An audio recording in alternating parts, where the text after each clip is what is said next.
Dear students, आप लोग का स्वागत है आपके ये अपने चैनल एसआरएस क्लासेज में। और मैं आज आप लोग को क्लास 12th इंग्लिश का जो पोएट्री का तीसरा चैप्टर है ऑन हिज ब्लाइंडनेस, जो कि कंपोज्ड किया गया है पोएट जॉन मिल्टन के द्वारा, उसका हिंदी एक्सप्लेनेशन बताने वाला हूँ।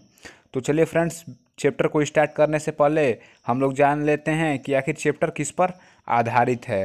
तो मैं आपको बता दूं प्रिय विद्यार्थियों कि जो पोएट मिल्टन थे वो अपनी आधी उम्र में ही अंधे हो गए थे, और अंधे होने पर जो उन्हें कष्ट हुआ, उन्होंने इस पोयम में उस कष्ट को जाहिर किया है, वर्णन किया है, तथा साथ ही यह बताया है कि ईश्वर की सच्ची सेवा कौन करता है और ईश्वर की सच्ची सेवा कैसे की जा सकती है। तो इस चैप्टर में यही बताया गया है। तो चलिए फ्रेंड्स, बिना समय गवाए वीडियो को स्टार्ट करते हैं।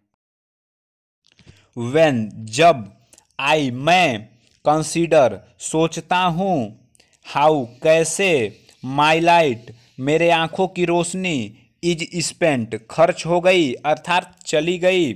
माई लाइट का यूज पोएट ने अपनी आंखों की रोशनी के लिए किया है, और स्पेंट मतलब चली गई। वेन आई कंसीडर, जब मैं सोचता हूँ, हाउ माई लाइट स्पेंट, कि मेरे आंखों की रोशनी कैसे चली गई। बिफोर, पहले, हाफ माई डेज, मेरी आधी उम्र से। माई डेज जो पोएट ने प्रयोग किया है वो उम्र से प्रयोग किया है। बिफोर हाफ माई डेज, मेरी आधी उम्र से पहले। इन दिस, इस, डार्क, अंधकारपूर्ण, वर्ड, संसार, एंड वाइड, और विस्तृतपूर्ण संसार में। Before half my days, in this dark world and wide, मेरी आधी उम्र से पहले इस अंधकारपूर्ण तथा विस्तृत संसार में। डार्क मतलब अंधकारपूर्ण और वाइड मतलब विस्तृत। When I consider how my light is spent before half my days in this dark world and wide, जब मैं सोचता हूँ कि मेरे आँखों की रोशनी कैसे चली गई इस अंधकारपूर्ण तथा विस्तृत संसार में, वो भी मेरी आधी उम्र से पहले। एंड, और, दैट, जो, वन, एक, टैलेंट माने प्रतिभा, एंड दैट वन टैलेंट, और जो एक टैलेंट है, प्रतिभा है, विच, जिसको, इज, है, डेट टू हाइड, छिपाना, मृत्यु के समान। And that one talent which is death to hide, और जो एक टैलेंट है मेरे अंदर, उसको छिपाना मृत्यु के समान है। टैलेंट क्या होता है कवि के अंदर? कविता लिखने का। लाज्ड, पड़ी रह जाएगी, विथ मी, मुझ में, यूजलेस, बेकार, दो, भले ही, माई सोल, मेरी आत्मा, मोर, अधिक, बेंट, बेचैन है, लाज्ड with me useless, though my soul more bent, मुझ में बेकार पड़े रह जाएगी, भले ही मेरी आत्मा बेचैन है। And that one talent which is dead to hide, last with me useless, though my soul more bent, और जो मेरे अंदर एक टैलेंट है जिसको छिपाना मृत्यु के समान है, वो मुझ में बेकार पड़ी रह जाएगी, भले ही मेरी आत्मा बेचैन है। टू सर्व, सेवा करने के लिए, देयर विथ, अपनी प्रतिभा से, माई मेकर, अपने रचयिता की, अपने भगवान की। एंड, और, प्रेजेंट, प्रस्तुत करना चाहती है, माई ट्रू अकाउंट, अपने जीवन का अकाउंट, सही लेखा जोखा। To serve with, therewith, my maker, and present my true account, सेवा करने के लिए, अपनी प्रतिभा से, अपने रचयिता की, और प्रस्तुत करना चाहती है अपने जीवन का सही लेखा जोखा। क्यों करना चाहती है?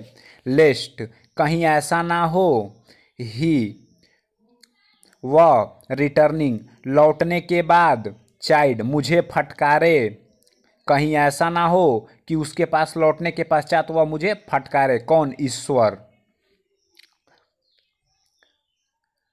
And that one talent which is dead to hide, last with me useless, though my soul more bent to serve therewith my maker, and present my true account, lest he returning child, और जो मेरे एक अंदर talent है जिसको छिपाना मृत्यु के समान है, वह मुझ में बेकार पड़ी रह जाएगी, भले ही मेरी आत्मा बेचैन है ईश्वर की सेवा करने के लिए, अपनी प्रतिभा से और प्रस्तुत करना चाहती है अपने जीवन का सही लेखा जोखा। कहीं ऐसा ना हो कि वह मुझे लौटने के पश्चात फटकारे। डथ का यूज जो हुआ है डज की जगह, तो क्या, डथ क्या, गाड भगवान, एग्जैक्ट उम्मीद करता है, डे लेबर दिन भर परिश्रम करने की, डथ गाड एग्जैक्ट डे लेबर क्या भगवान अभी मुझसे दिन भर परिश्रम की उम्मीद रखता है। लाइट डिनाइड मेरी आंखों की रोशनी छीन लेने के बावजूद भी, लाइट डिनाइड मतलब आंखों की रोशनी छीन लेने के बावजूद भी। आई फॉन्डली आस्क मैंने मूर्खतापूर्वक पूछा।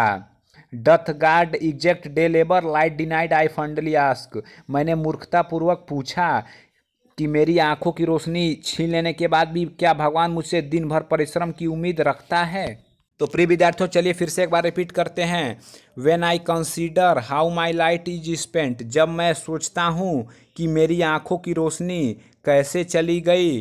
Before half my days in this dark world and wide मेरी आधी उम्र से पहले इस विस्तृत और अंधकारपूर्ण संसार में। And that one talent which is dead to hide और जो मेरे अंदर एक प्रतिभा है जिसको छिपाना मृत्यु के समान है। लास्ट विथ मी यूजलेस मेरे अंदर बेकार पड़ी रह जाएगी। दो माई सोल मोर बेंट भले ही मेरी आत्मा बेचैन है। To serve therewith my maker अपनी प्रतिभा से अपने रचयिता की सेवा करने के लिए। And present my true account और अपने जीवन का सही लेखा जोखा प्रस्तुत करना चाहती है। क्यों करना चाहती है। लेस्ट कहीं ऐसा ना हो ही वह रिटर्निंग चाइल्ड लौटने के पश्चात मुझे फटकारे। डथ गाड exact day labour light denied क्या भगवान अब भी मुझसे दिन भर परिश्रम करने की उम्मीद रखता है मेरी आंखों की रोशनी को छीन लेने के बावजूद भी। आई फॉन्डली आस्क मैंने मूर्खतापूर्वक पूछा। बट पेशेंस लेकिन धैर्य। टू प्रिवेंट रोकने के लिए, पेशेंस मतलब धैर्य और प्रिवेंट मतलब रोकने के लिए। बट पेशेंस टू प्रिवेंट लेकिन धैर्य रोकने के लिए। दैट इस मरमर बड़बड़ाहट को सुन शीघ्र ही रिप्लाइज उत्तर दिया। लेकिन धैर्य रोकने के लिए इस बड़बड़ाहट को शीघ्र ही उत्तर दिया। But patience to prevent that murmur soon replies लेकिन धैर्य ने इस बड़बड़ाहट को रोकने के लिए शीघ्र ही उत्तर दिया। गाड भगवान को डथ नाथ नहीं होती है नीड जरूरत आइदर किसी भी मैंस वर्क मनुष्य के काम की। God doth not need either man's work भगवान को किसी मनुष्य के कार्य की जरूरत नहीं होती है। और आर अथवा हिज उसके उससे ओन अपने लिए गिफ्ट कोई उपहार चाहता है। आर हिज ओन गिफ्ट और न ही उससे अपने लिए कोई उपहार चाहता है अर्थात अपने द्वारा दिए गए फलों के बदले कुछ चाहता है। हु जो बेस्ट सबसे अच्छे तरीके से बियर सहन करता है। हिज उसके द्वारा दिए गए माइल्ड योक कष्टों को। Who best bear his mild yoke जो सहन करता है उसके द्वारा दिए गए कष्टों को सबसे अच्छे तरीके से। दे सर्व वे सेवा करता है। हिम उसकी बेस्ट सबसे अच्छे तरीके से। हिज उसकी स्टेट स्थिति। इज है किंगली राजाओं जैसी। हिज स्टेट इज किंगली उसकी स्थिति राजाओं जैसी है। थाउजेंड्स हजारों देवदूत। एट हिज बिडिंग स्पीड उसके आदेश का पालन करने के लिए। एट हिज बिडिंग स्पीड उसके आदेश का पालन करने के लिए। बिडिंग मतलब आदेश। And post o'er land and ocean and post o'er land धरती पर एंड ओशन और समुद्र में तैयार रहते हैं।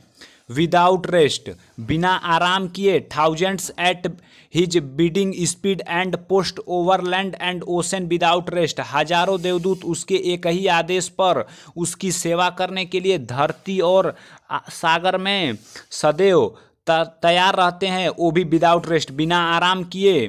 दे आल्सो वे भी सर्व सेवा करते हैं।